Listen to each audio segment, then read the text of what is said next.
if you look at the rotation, that was set up for a pogo stick on my dome. I mean, that's the rotation. I reached my arm out, the rope was there, and basically it kept me from turning over onto my head.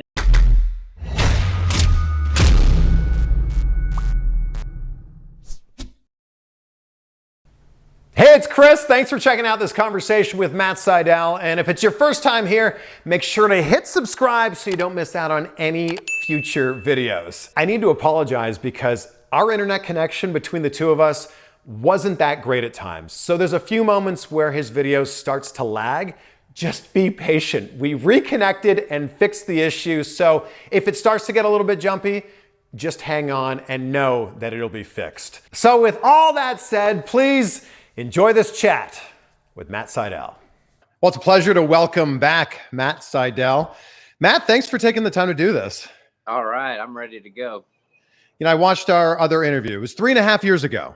And when I saw you last month, you said, I think we need to do another interview. I think we need to make up for that one and also kind of explain what happened there. Yeah, well, I really wish I could remember 3.5 years ago and exactly that. I just remember a friend of mine watching that interview later and saying, Matt, are you okay? Are you doing all right? Like they were just sort of thinking that maybe I hadn't been getting enough sleep. And I think that might have been the case in that interview. And, you know, it's when you do these interviews, I sort of just say yes to anybody who asks me to do an interview. And even if it's maybe at a time that's not ideal for me, like minute as I'm trying to figure out a wrestling match against 4 guys that I haven't wrestled and going on in a minute. So it's just one of those ones where I wasn't exactly sure what to expect. And when you don't know what you're walking into, sometimes it's not the best interview. Well, in your defense, I met you that night. We were at Ronin Pro Wrestling in Pembroke Pines, Florida. I met you that night and said, can we do this interview? You said yes. And then we decided we'd do it during the intermission. And you were in the main event. So we did it during the intermission. But while we were doing the interview, the show started back up again. Just feel like you were antsy. You were ready to get out there and work. Yeah. I mean, if you catch me the night before I leave on a trip to wrestle, I have horrible anxiety already. I'm running through a million scenarios in my head. What's going to happen? Who's picking me up? Where am I going to stretch? Where am I going to eat? Where am I going to find a bottle of water? Do I have to so I'm running through all those things in my head. That's the night before. And then as you get closer, like on the show day, I'm just only thinking about, this. I just put an intense amount of pressure on myself for every match, for every performance. And this was no different. And when you don't have what you're going to do in the main event, which I have an obligation to all those fans that paid to see me, to deliver a match that not only that they expect, but something twice as good as that. And in this case, basically, we still didn't have a match ready. We had no match planned. We had nothing in the can. And then after intermission, there's only 3 matches and you have to go out there. So we'd have to figure out spots, commit them to memory, go out and perform. But, I don't regret taking the opportunity to speak with you because, here we are now, a few years older. I think we have a lot of similarities. So, that one didn't start well, didn't end well, didn't have a good middle. Hopefully we can fix the beginning, middle, and end on this one. Well, we're off to a great start already, but I'm curious during that interview, you kept rubbing your face. You were like rubbing your face. What was going on? That's me when I'm frustrated and annoyed. I think right away when you started the interview off, you called me Evan Bourne or whatever. And I was just like, this guy, like, I told you my name's Matt. It says it on my jacket. Like, you can't call me by my name. It's like Muhammad Ali did. He took it a lot more personally than I did. I said, and I tried to kind of curve things back to the moment at hand, because if you're asking me about Evan Bourne, that's like a whole different mindset I'd have to step into. And really, I was only available to talk as myself at that time, and trying to have me walk back through this time machine. Well, it just wasn't a great time for me to be able to do that. Like today, we can go back, and if you wanted to start on my backyard wrestling days and work our way up, we can talk through everything, because I'm in that place. I'm not literally trying to think of duck one, kick him in the head. What am I going to do after I do that? Can I hit the shooting star press tonight? Like, can this guy take a double knees off the top safely? And actually 3.5 years ago, I was really, really injured to the point where I shouldn't have been wrestling. I think I'm not the only wrestler who does this, but I definitely have done it more than I should in my life, where I have a neck injury and a shoulder injury on top of my pre-existing foot injury. And so I have just this living in a world of pain and trying to figure out how I can wrestle and survive. So that was sort of a survival mode, survival mindset interview where I was just trying to bang out a quick interview, go back and do my work. And then I was just like, all right, this is not going how I wanted it to. And in interviews, I tend to just show my cards just like I do in a wrestling match. Like when I'm mad, like it shines through, because there's plenty of moments in my life where I try and be really zen and approach things in a non-reactive form. But when you're wrestling, you have to be in a purely reactive state of mind. So however I'm feeling on the outside, on the inside comes out. A lot of times I'm just kind of more quiet and chill, and like I feel like I'm sort of a boat that can't be shook. But when it comes time for performing and when things are wrestling related, I'm just so all in. It's like I'm wearing my heart on my sleeve. Have you always put this much pressure on yourself, or is that just something since becoming a pro wrestler? Yeah, I mean, I was like, whether it was getting good grades or whatever it was, I just didn't feel like mistakes were acceptable. And when I got into wrestling, I was very undersized and very much picked on, abused, smacked around, and basically told I didn't belong. So I always felt that I couldn't give anyone an excuse to tell me I didn't belong, which meant having flawless matches, being the hardest worker, working your job, going to wrestling training, then hitting the gym before you have that last muscle milk protein shake before you go to bed. That was me in the early days of protein and when muscle milk came out. It's like it was just an obsession. And I mean, I still have that. When I started to wrestle for Dragon Gate in Japan, I had a lot of pressure on myself already, but then I got to somewhere where the standard was higher than anywhere I'd ever been. There were no hesitations. There were zero mistakes. I mean, it was unacceptable to the company, to the boys in the back, for there to be any hesitations during your performance. It had to be flawless. And so that has never left me. I mean, I can still remember moments of hesitation from matches 8 years ago when I can't remember anything else. I just remember that one time where I wasn't sure. And actually, I can tell you this one time I was, it was after I left WWE, I went back to wrestle for Dragon Gate. Yeah. And we were wrestling in Kyoto, which is like this very spiritual town in Japan. That's where all their temples are. And we wrestled at a building called KBS Hall, which has like a 50-foot stained glass mirror, like stained glass, like it looks like a cathedral wall of stained glass. You've probably seen it in some Japanese magazines. A lot of companies wrestle there. Anyway, the building has some spirits in it, and we always get blessed before the match by the owner. They throw salt on you, and they kind of do a thing to make sure that the spirits are with you. And I'm wrestling Ricochet. My brother Mike Sydal's on our team, and like it's time for the moment where I'm going to get tagged in is coming really soon. And I look over to Ricochet. I'm like, what am I supposed to do? I have no clue. I have no idea what we're doing. And he's like, okay, first you're gonna. I said, no, wait. I'm just gonna go with my gut. I stopped him. I said, I'm just gonna go with my gut.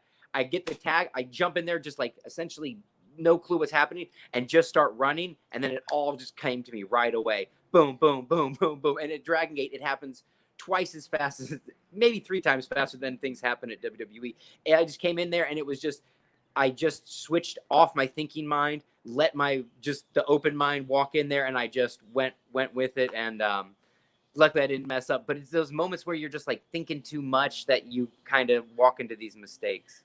I feel like the spirits were with you in that story. Yeah, absolutely. Like I really do feel like the universe supports me in a lot of ways. That one in particular, like, that was kind of when I was beginning to get really deep in my spiritual journey. And I did like a strong meditation, like it's something you can't do in American wrestling. Like the guys will never let you just lay down in the ring or on the mats on the floor. Everybody wants to bug you. They want to say, hey, are you tired or whatever it is.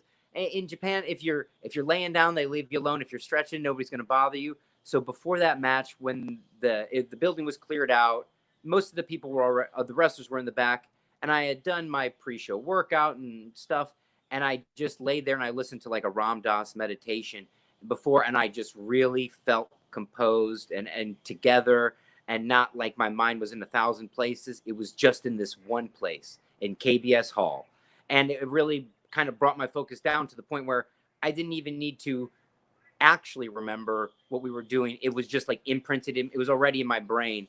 And it's just one of those ones where I have enough trust in the universe to just lean in and go for it. Is meditation part of your daily practice? In a way, yes. I mean, I wish it was much more of a daily thing, but even if I'm not doing a long meditation, I'm doing a walking meditation, or I'm thinking of my breath. Like anytime I do these long drives up to AEW, I'll just try doing like 10-second inhale, 10-second hold, 10-second exhale. And that's not really a meditation by any real definition, but it is in a way in that like your mind's just, you're just focused on one, like on essentially nothing, which is just breathing, but like controlling my breath and then getting into a rhythm where I'm not thinking about the anxiety that can happen when you're trying to project. When I get to AEW 4 hours from now, who could I be wrestling and what kind of moonsault am I going to do? You just can't think about that because it'll just get you all tense and anxious. And that being tense actually makes you tired. And being tense takes away your energy because you're clinched up, you're holding in. It happens in wrestling matches. It happens in life. When you get tense, you're just not as able, you don't have the resources to dedicate to your mind mouth connection.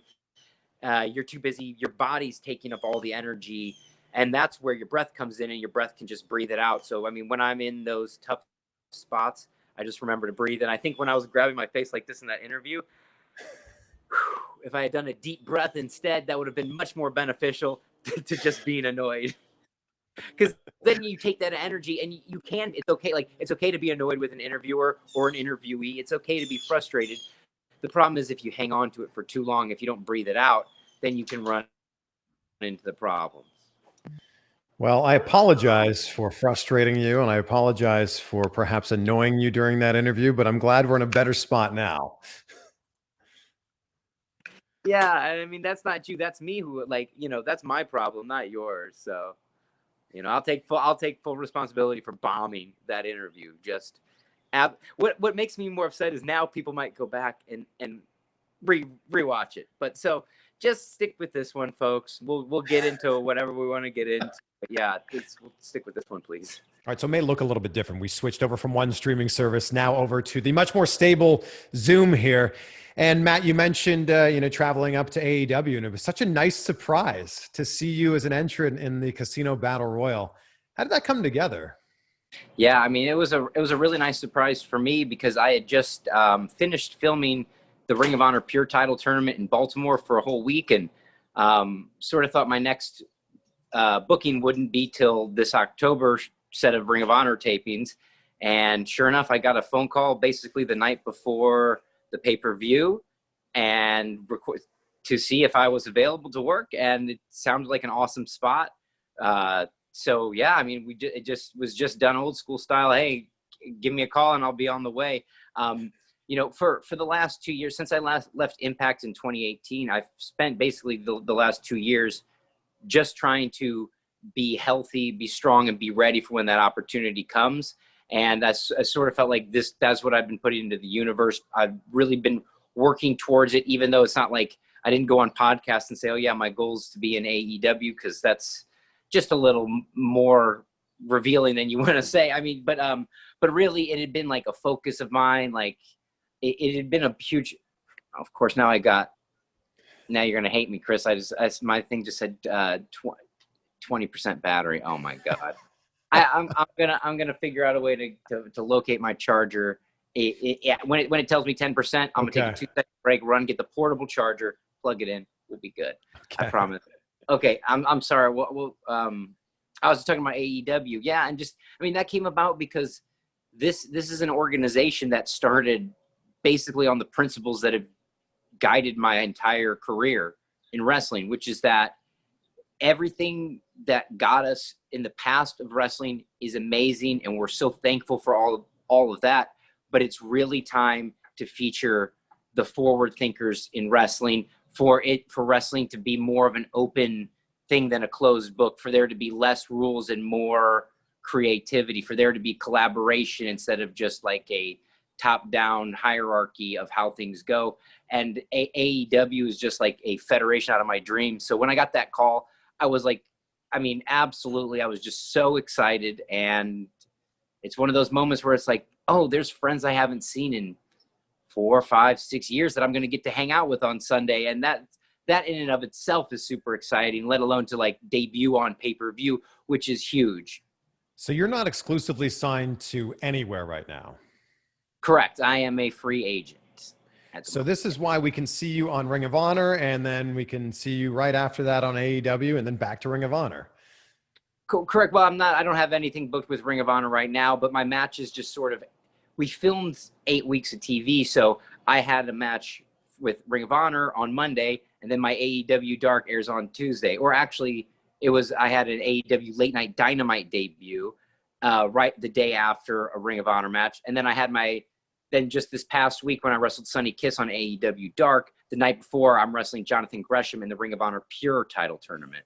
So it was pretty awesome for me to know that, like, I mean, during the pandemic, there was no work. I had zero work. It was very challenging. I mean, I was just holding on by a string there, by a thread, a thin thread. But I just was dedicated, and I really just believed that there would be we'd be able to come out of this, and I would be ready. And so just during the time off, I was making new gear for myself. Me and my girlfriend make all my costumes here ourselves at home. So we were working on new tights. We were working on new knee pads. We were working on all this stuff. And then the Ring of Honor thing didn't come. It was only maybe I had a month ahead of time that was booked.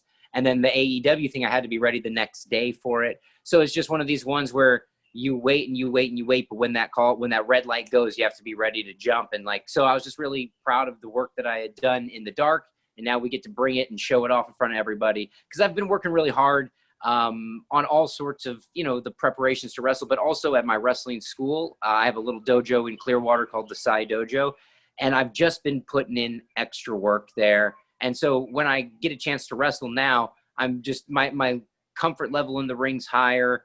My skills are sharper, and I just felt like I couldn't have a better time to get these huge opportunities.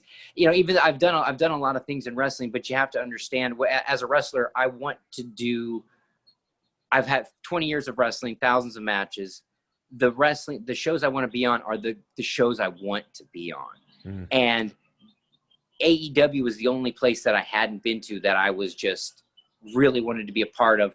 And since I've been doing work for them for almost a month now, I mean, after this last Wednesday, I was so fired up on just wrestling in general, not just my matches or my performance, but just the state of the business in general. I felt like I was at the elements of joy that I had at PWG and the small American Legion building literally transferred right over to this giant, huge mega company still has that kind of small indie at heart, but yet it has the production level that rivals WWE. So it's just special to be a part of these movements. So now that you've been in AEW for about a month and you've kind of seen the talent that they have there, who are you so excited to get in the ring and work with?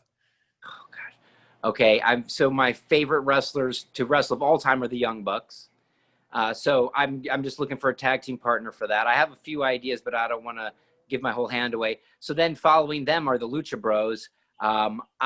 Wrestling Ray Phoenix or Pentagon would be great. I've wrestled Phoenix once in singles and in a couple multi-mans, and I've had 2 against Penta recently. So I think I'm back for a Ray Phoenix match.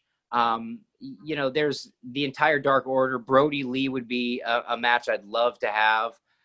When he was the TNT champion, I was sort of hoping to work my way up to that level. I'm looking for a rematch with Sean Spears. He and I wrestled, 10 years ago when we were in OVW together. And then we went back at Dynamite and sort of started a feud during the pay-per-view, and we blew that off at the Late Night Dynamite. So I would love to get in there with him again. I've never wrestled FTR, and anybody who claims to be the best in the world at wrestling, they are somebody I want to wrestle, because when I wrestled the other guys that claimed that, I was very much into the matches I had with them, because when you wrestle Punk or Daniel Bryan, anybody who claims to be the best in the world usually is. And so that would be a really fun match for me in terms of a first-time matchup that I've never had. Well, another guy who claims to be the best in the world at what he does is in AEW, and Chris Jericho. Yeah. And I already found out in the ring that he is. I mean, And I see it all the time. I mean, with Jericho, he just has this ability to have fun in the ring, he has a charisma that's unmatched, and he can back it up with wrestling. I mean, that's what Punk, that's what Bryan, that's what Jericho always have done. Like, they love to tell you about how good they are because they back it up. Like Rob Van Dam's another example of that. So sometimes I find myself upset with myself over a little bit of false humility. I want to, when I say I want to wrestle these guys who are the best in the world, that's because I'm one of those guys too. I don't have to beat you over the head to do it. I like to just demonstrate it. But so anybody who says they are, I said, well, please, let's dance. So you had a pretty scary moment in your debut where you went up for the shooting star and you fell pretty hard. So did you end up getting injured at all in that spot? I am so lucky I didn't get injured. I mean, that was the craziest turn of events that happened. I mean, I can say I've jumped off that rope thousands of times, and 0 times have I had a slip like that. 0. This was the first one. This is also the first time there were fireworks exploding in the background, and there's a million excuses, but I'm not going to take them. I mean, it just didn't go well. But what did go well for me was, like I said, the universe had my back on this one, because when I slipped, I just basically reached back with my arm, and as I would have rotated directly onto my head, which we already discussed my neck injuries, which are, it wasn't until January, like in March, I started feeling okay, but I haven't been taking German suplexes. I haven't been practicing getting dropped on my head because of my neck injury. And I mean, if you look at the rotation, that was set up for a pogo stick on my dome. I mean, that's the rotation. I reached my arm out, the rope was there, and basically it kept me from turning over onto my head, and I just turned part way, landed on my back, and then kind of rolled onto my head. And so, it was just super scary. It was like life flashes before your eyes type scary. Just a moment where I didn't even know there were 20 other guys in the ring at that moment. There was just it all went to condensed into a little dot. And man, yeah, when I landed and I was fine, I was like, all right. Just, how I told you about how I get very emotional in matches. Let's just say I had a lot of emotions flowing right there, and it was not happy. I was very upset. I was like, what just happened? And then Will Hobbs comes over to me and he's like, are you okay? I'm like, get off of me. I'm fine. So mad. I was like, don't touch me. I'm mad. Oh man. Yeah. And then what I did is I laid there because it sounded like everybody thought I was hurt. So using my wrestler instinct, I laid there and marinated it. And because I'm in the ring with guys, like I said, who I haven't seen in tons of years, but have been there through my career since day one, like Frankie Kazarian, who's the guy that picks me from the ground and brings me back, who restores me to the moment that I was trying to have. It's Frankie Kazarian. He's there exactly when I need him. Perfect timing. Looks at me in the face to check and see if I'm okay. And as soon as he gives me the look, I know he's ready for me to fire up on him, because he's not beating me up. He's giving me a chance to take my moment back. And even though nothing will ever take the attention back from that, I was able to keep going, and the match was able to keep going, and we just moved on. I mean, in wrestling, there's nothing else you can do other than pick yourself up. I mean, I think there's an old Japanese saying, which is fall down 7, stand up 8. I don't know why. I just stand up 7 times, I guess. But that's what I just did. I just got back up. I mean, resiliency is a huge part of my career. Being resilient is a huge part of who I am in the ring and out of the ring. And so this was a chance for me to demonstrate it. I didn't let it break me mentally. I didn't let it break me physically. And does it still hang over me a little bit? But I don't mind talking about it, because reliving it just makes me more grateful to be healthy today. Yeah, I was going to say, there's obviously an element where you were upset that it didn't go the way you planned, but you had to be just have this overwhelming gratitude that you were okay and you were able to finish the match. No, I was just mad at myself for the error. I told you, there's no way for me to be okay. I didn't even start to feel better. Okay, where you wrestle in companies, it matters to the fans, but as wrestlers, what matters is who's in the back and who are the guys in the locker room with. And so that company loyalty is important, but also my loyalty has always been to the other wrestlers, to the guys who taught me. And when I got back from that match, Christopher Daniels grabbed me and gave me a short little pep talk, but that instantly alleviated my deepest, darkest fears and just put me more on a level playing field. Then more people backstage, hey, you know, just made me feel better about it. And that's really what made my heart like stick in AEW, was how these people took me from my moment at my true, like at my lowest. And when you're down, in wrestling, there's plenty of people that will kick you. But I felt nothing but being uplifted. And then that evening, the guys just continued this, and I just was able to like rejuvenate some old friendships. And yeah, I felt better after falling than I did before. And I mean, that would never happen anywhere else, because I wouldn't even listen to people telling me to feel better. I would just tune them out and be like, no, I deserve to be mad at myself over this. I deserve to feel bad because I shouldn't have slipped. But the cooler heads and the wiser men in this business prevailed, and they got me to the point where when I drove home, I didn't spend 4 hours driving home just hitting my head into the steering wheel the whole time. I just let it ride. You know, I just said, you know what, I'm going to come back next week and this one, and I'll have another match under my belt, and I'll be just as mad about the mistakes I make in that match than the ones in that match. I just try not to like give it more weight than it deserves, but I have to tend to it, because otherwise I don't want to just like suppress it and then like it always hang over me. So this was a chance, by talking it out with the other wrestlers, that really made me get over it in a much smoother and easier way.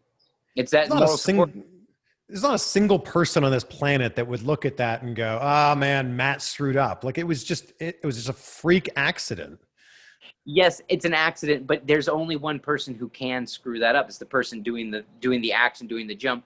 So, I mean, like there's, whether it's fans or wrestlers, it's just, but it's fine. It's okay to think that. But wishing that I had got hurt or something, that's demented, or, you know, most people were just, everybody I met was just happy I was okay. And, you know, that's great. And what really made me happy was getting another opportunity. And really the next opportunity I got in AEW was to be on the late night Dynamite. So I wasn't sure if I'd ever, you know, you got to work your way up to being on Dynamite. You got to work your way up to being on live TV.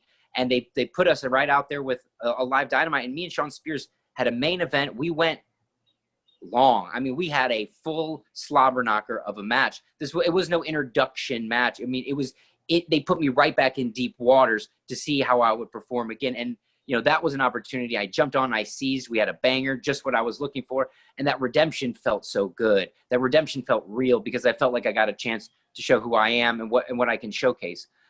However, I will still say I'm still good at battle royals. Like I will do a battle royal. I love them.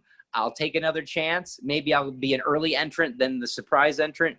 But, you know, getting a chance to have that singles match with Sean Spears was a great redemption. When I saw you at the Independent Wrestling Expo, a number of people came up to you and asked about the other spot, you know, the other famous shooting star press spot with Randy Orton. And I mean, it was amazing for you to like retell that story like it had just happened yesterday. Like that was something that happened quite a while ago, but that's something that sticks in everyone's mind. I mean, even still to this day. Yeah. I mean, what's funny is when I think of my memories of that happening, I more just think of how it looks on the video. If that makes sense. Like my memory is not like from my perspective, it's like what everybody else saw. But I mean, like I was saying, to me, that's what I'm going for every single night. Like that's what I'm trying for. Sorry, we got a cameo there. Yeah, should be in. It's Friday. We do gifted class, so usually it's pretty easy. But second grade's not easy for anybody. Hi, Leo. Hey, Leo. Okay.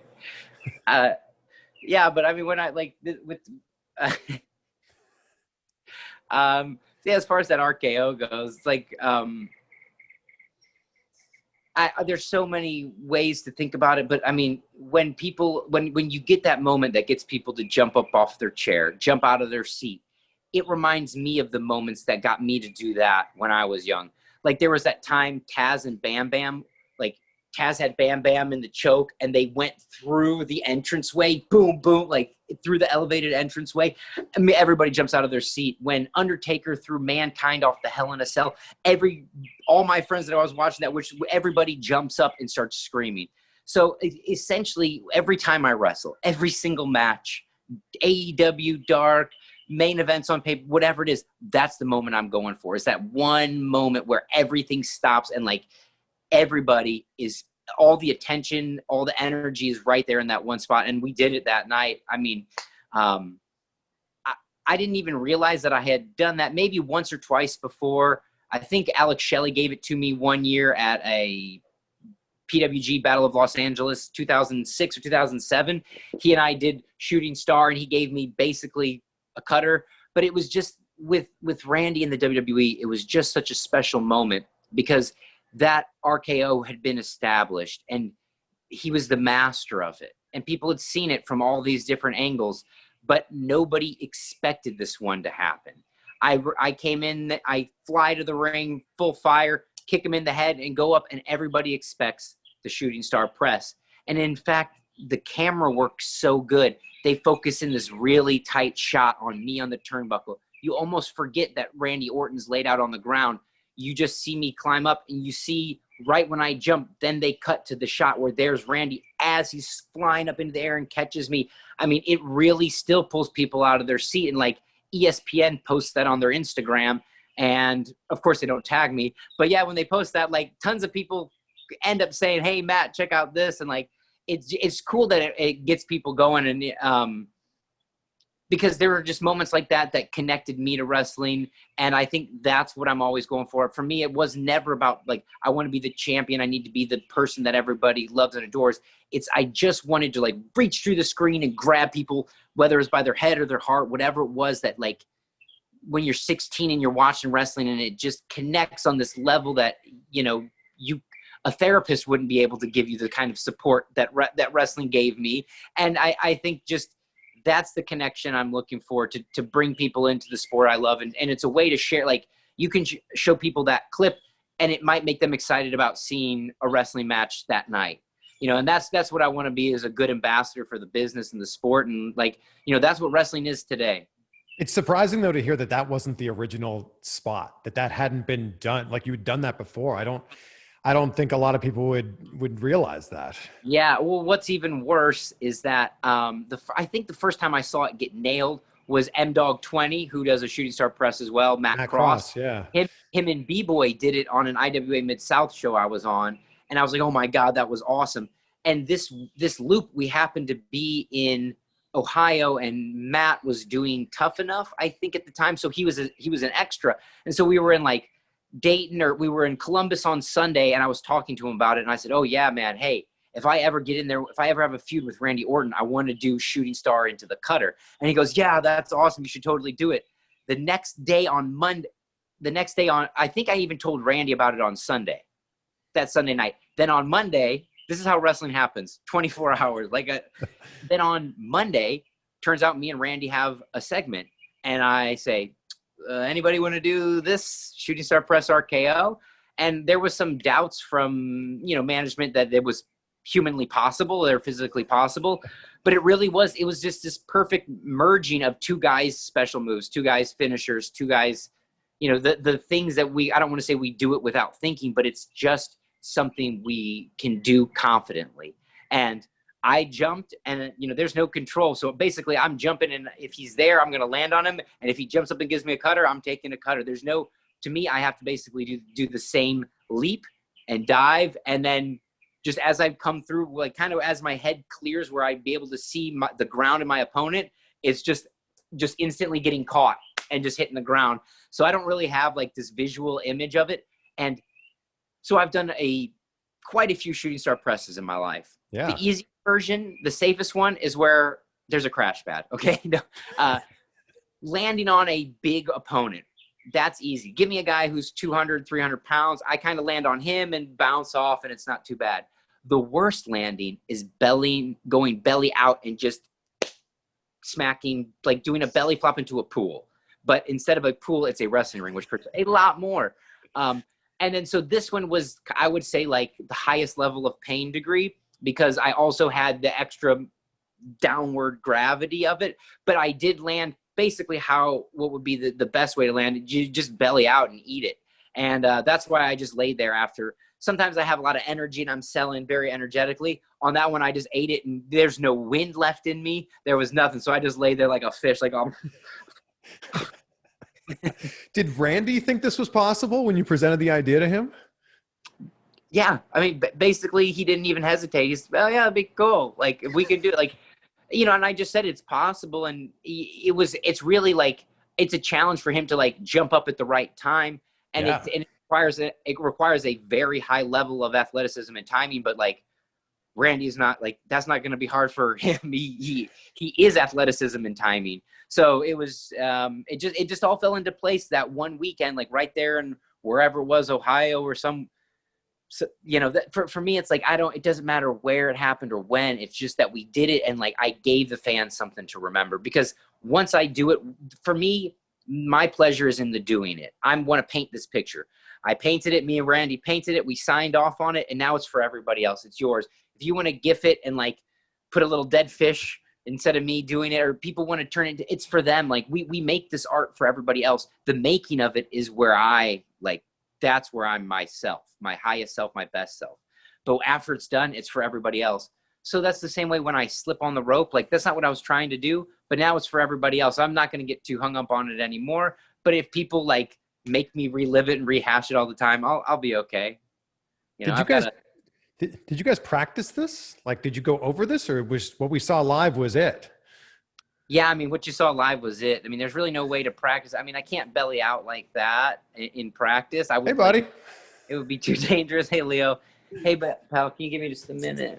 Go back to Miss Stefanko's class, would you? Yeah, he's a good student. Education's number one. Okay, so no, there's really no way to rehearse it. I mean, Randy had to I wanted to see, you know, kind of see how he'd get up for it, but I mean, there's no way to walk that through. But we did, I think there was like something for the cameras. We may have done something so that the way they can get the cameras right for it. And the truth is, this move would not have had the same impact if it had been filmed differently, if they had different camera angles, if they had done so. Like wrestling is really important, but I've always thought that the wrestlers, as the boys, we do our jobs. We have bangers every night, live event on TV, we kill it. But there was something lost in the translation to the viewers. I don't know if you were a big ECW fan, but was that like of course? But there was something about ECW that made it feel more raw and real and brought it home to you. And so I think we connected with it. It involved us a little bit more. And I sort of think sometimes the WWE shows you the whole picture. So sometimes you see everything, and so that's almost too much. But when you narrow the frame, they narrowed the frame right on me. So all you're thinking is Airborne's going to jump. He's going to jump. And you forget that Randy's there, and he's not unconscious. All he did was take one kick. So when I jump, then Randy basically comes from out of frame, thus the out of nowhere, and does it. So we executed the move, but it took a whole team, cameramen, the guys in the back, the producer of the segment. So it's like I get glory for taking that RKO, but really it's a team effort. And I mean, like it goes all the way back to my parents letting me save up my money to buy me a trampoline when I was a kid. Like it was not just me out there doing that. It was like the accumulation of all the work I've put in, all the work Randy's put in, all the work the producers put in, and we just made magic that night. And I know that we're hunting for that forever. I mean, that's a feeling that you just don't want to leave as a one-off. You want to just keep running back to it. That's very humble of you to include everybody, because unfortunately, a lot of people don't realize all the cameramen that are there, or the producers behind the scenes, or the director who's calling the cuts to make sure that it cuts properly. That's really great of you to be able to show that appreciation to all of them. Yeah, well, I mean, like it's something that I really study, like media and its effects, and like the difference between TVs and movies and how things are shot. And it's beautiful. They have these super close-ups. So you didn't just see me after I took the fall. You didn't just see my body there. You saw my face. And then it goes to Randy's face, and he's in this wild celebration. And it's an energy that people pick up on. I mean, there's always these things. We talk about psychology in wrestling. We talk about these, but it's all underneath the surface. It's like these real raw feelings that wrestling's able to elicit and people connect with. And like when you can surprise people on TV, and it's not a horror movie, and you're not scaring them with gore or like just disgusting violence. It was like a stunt, I guess. It was a stunt that really brought people right to that moment, right where they were at. And what I love about that moment is people stood up and high-fived their friends and like grabbed the person next to them and shook them. And that creates this bonding experience between the family, the same way me and my brothers watch wrestling, every people and their friends do it. It's like, that's what's special about it. Like me doing a flip, I can't pat myself on the back too much for it. But to create a moment where like families still like laugh about it, like, you know, maybe they did say, oh, he flopped like a fish. Isn't that funny? Oh, fishy Bourne. So, you know, just whatever inside joke you can create from that. Yeah. That's what's special about it. Like when me and my brothers still do D'Lo Brown promos, I mean, like D'Lo Brown might not have been as big of a star as The Rock, but to us, it felt like he was. To us in these moments, it's just as deeply connected as a guy who sold millions of dollars in merchandise. And so that's why it's like, if I don't sell $1 million in merchandise by doing that match, like it to me, it's never been about doing it for money. I still can't believe people pay me to wrestle. I mean, I've been working hard at it, so it makes sense now, but my whole career, I thought I would have to work a regular job and just wrestle as my hobby. And just the fact that I was able to turn what I loved into what I do to get paid. And then to like have a moment where the collective world of wrestling's eyes are on me. Like I'm just a kid. I just grew up in the suburbs in St. Louis. Nobody ever told me I'd be anything special or do anything monumental like that. And it's wild to go back and think about that I've had this sweet effect on pro wrestling. You absolutely have. Look, I want to be very respectful of your time. I know that you have some kids you need to teach. But I want to ask you before you go, Matt Sydal is so vastly different from who Evan Bourne was. Where did the idea for the name Evan Bourne come from? Okay, great question. This is another answer that if people think things in wrestling are these nicely laid out plans with 6 months planned out for this, it was not like that. I was in WWE developmental, and I had gone from Ohio Valley Wrestling. I went from Dragon Gate Pro Wrestling on a Friday night, Ring of Honor in Chicago on a Saturday, and then Sunday, pack up my bags, drive to Ohio Valley Wrestling, go in there. That place was just insane. Craziest egos, a bunch of wild guys, like people, Wild West Wrestling, old school Southern wrestling. I'm there for 5 months. I work my way up. I'm like OVW champion. They ship us all down to, first everybody feels like we're all going to get fired, but then they did send some of us down to Florida to begin FCW, which is kind of the reason why I still live here in the Tampa Clearwater area. I started FCW, and there's like 60 guys, and I'm not on the list of guys that should be watched. They had a meeting. They pointed out this guy, Rob Terry, who I love. They're like, Rob Terry's going to make millions of dollars in this business, and the rest of you aren't going to do shit. And I remember thinking, well, hell no, that's not me. Like, I'm good as hell at wrestling. Like, I don't know if I'm good at what you guys want, but I know, like, I just came from Japan, from Dragon Gate. My confidence was high. Like, you could chop me 20 times, I wouldn't turn red. Like, I could go with anybody in the ring. There was nothing. And I was in there with the guys who are the best in the world, just not a lot of people know who they are. Still very valid and unbelievable wrestlers. But I came from there, and I had this real high confidence. And this guy from the Indies called me on the phone and was like, hey, bro, can you get me a dark match? And I was like, oh, what are you talking about? I'm in WWE developmental. I get paid by them. And I've never had a dark match. In fact, I've never even been considered for a dark match. So I hung up the phone, and I thought to myself, what am I going to do? I decided to book myself. So I just flew myself to some shows that WWE had. I asked permission to show up. They told me don't go. I told them, oh, I'm going home for my brother's college graduation, but just so happens to be when there's shows in Kansas City and St. Louis, which is just like the ultimate work because I was only going there for those shows. So I brought my gear. I went there kind of not approved. And before the show, I got in the ring with Jamie Noble. I wrestled him just kind of in front of the other wrestlers. I didn't do one flip. I just did what he told me to do. Drop kick, something else, nothing too big, but I showed that my footwork's there, my timing's there, that I was not just a little guy, I was a capable wrestler. And then so the next night I earned my dark match. That's Monday night before Monday Night Raw. I wrestled Jamie Noble in like a 12 or 15 minute full on match. He gives me double underhook tiger driver into the arm bar. I mean, it was a wrestling match, and it was pretty good. And so they were pretty confident and high on me at the time. right after that match. And the next day was SmackDown. Before SmackDown, they filmed ECW. Well, Shelton Benjamin was feuding with Kofi Kingston, and they needed somebody to wrestle him. And it was proposed that I would do it. But on ECW, they wouldn't. Actually, they did let me use Matt Sydal this week. So I wrestled as Matt Sydal against Shelton Benjamin. He powerbombed me over the announce table onto a chair, and I got counted out. When did they ever do stuff like that? It was just nuts. It was awesome. Shelton gave me a great first match. The next week, they had me come back. So I booked myself the first week. Literally the next week, I'm there. They asked me to wrestle on ECW, but they have to change my name. They give me a bunch of really bad, we'll call them developmental names.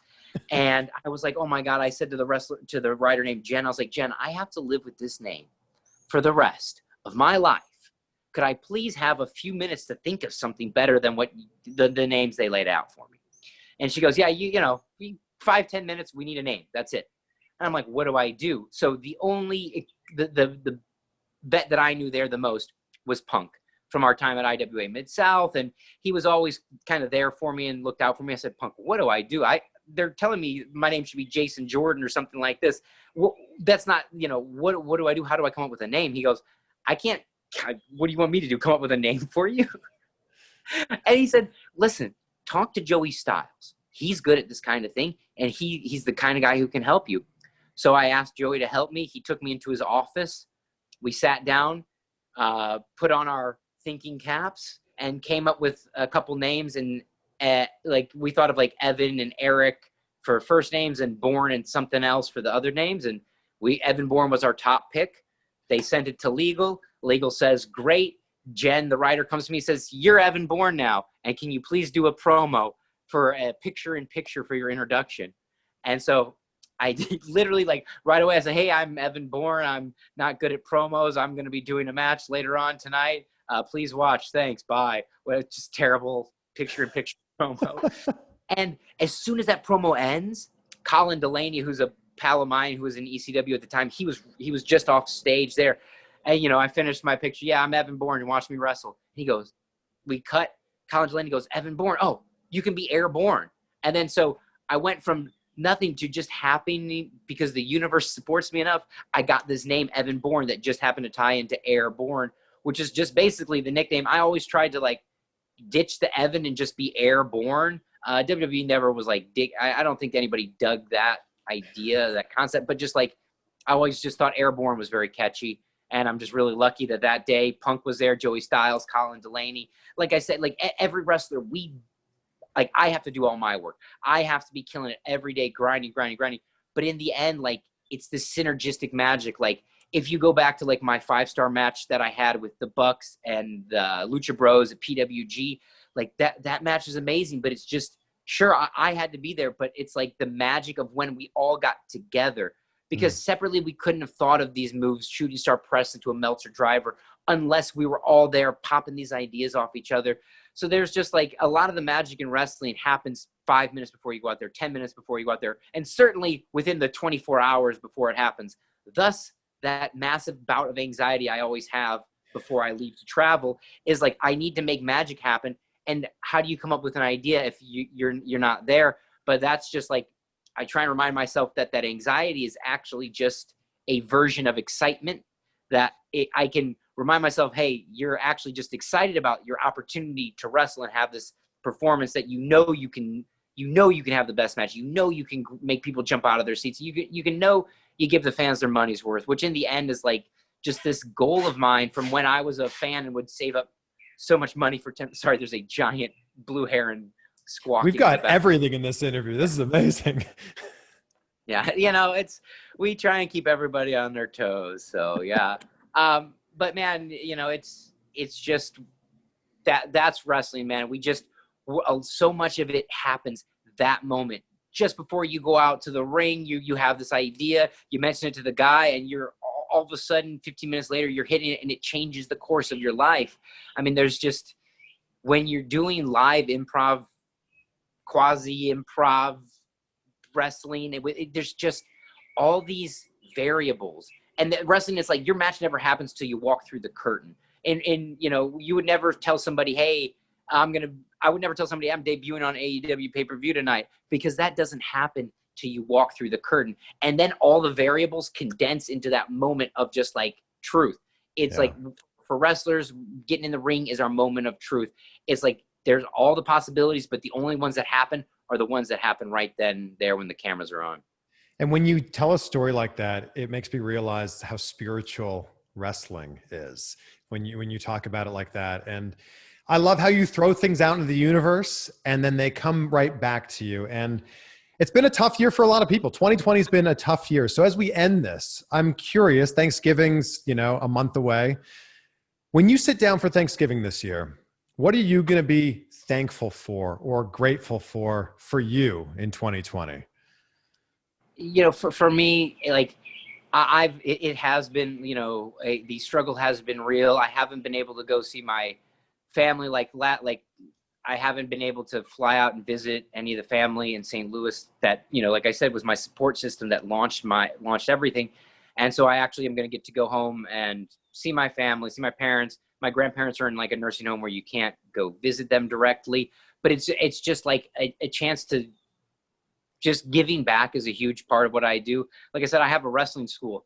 If you looked at the books, you'd say, Matt, no, you're sponsoring young wrestlers. Because that's what it is on paper. Yeah, they pay to go there, but it's not the books don't balance out as I'm not making a living as a wrestling trainer. I'm making a living as a wrestler, but being a trainer is how I give back, and how I was given so much by these guys when I was a young wrestler. Kid Cash and Jamie Noble just caught me when I'm, basically before I'm 18 and start showing me the ropes. The guy that ended up signing me to WWE saw me wrestle the first time when I was 17. And wow. There's just this cycle of people reaching down one-to-one and bringing the next guy up. And so I'm just trying to like give back to that. So really what I'm thankful for is all these people in my life that keep me on track, that keep me motivated, that keep me like happy, that make me like laugh when I'm like getting ready for bed and I think about something silly. One of my students, I have a student named Fabu Andre. He's done some AEW darks, but I've worked with him on some indie shows. Yeah. So Fabu cracks me up, and just these people, they're just so special to you. And like, I know it sounds silly to be thankful to wrestling, but I'm thankful to wrestling for bringing us all together, for having like, you said wrestling is spiritual. I wrestle on a Sunday. I'm always like, we're at church today. Like it's a church day, because it's like, that's where we meet, we collaborate, everybody gets together. We forgive ourselves. It is my guiding light, my religion in so many ways, outside of archaic Peruvian shamanism and Judaism, which are also my other two religions. But, I'm a guy with a lot of interests, and like wrestling just somehow encompasses all that and puts me around the people. So I'm really just thankful for the people that are around me, because like I can't control, there's so many things in this world that are out of our control, from coronavirus to the response to it, to like the unfortunate poverty and loss of jobs and so much hurt that we see all over the world, that when I'm with the people I'm with, like we're doing everything we can to help the person next to us, and then they can help the person next to them, because you can't help everybody, but if you're doing good, so that's really what I'm thankful for is all the people who are giving me that good and like re-inspiring me. So many times in interviews I get asked, oh, who inspired you when you're a kid? But really, like what matters the most is who's inspiring you today. And I have like a list of wrestlers. I have a list of people outside of wrestling that inspire me. I have like my friends, and really I'm thankful for like to be able to be inspired, because when you're depressed and you're going through these hard, long periods, you don't get that inspiration. You don't feel that moment where you want to jump up out of bed and drop kick somebody, and I felt that too. And I just am like thankful that the cycle's coming up. The swing's going in the right direction for now, and I'm just going to ride that. Well, I'm grateful to you. I'm grateful for you and for your time today. And thank you for dealing with the technical issues we've had, but this has been a fantastic conversation. I could talk to you all day, but I want to be respectful of your time. And I know you've got a lot of things to do today. Yeah, absolutely. Well, next time I would just we have seen each other in person. So I really look forward to doing that, because I actually was I was going to stop the interview part, not stop it, but just, I wanted to ask you about like the belt on your bookshelf, the cool, be great and be grateful you have in the background. Like you've got anyway, we can have lots more talks on and off camera. Just sign me up for them. And thank you for your understanding with my previous interview, and that, you know, next time we do an interview, it just will be after my match, not before it.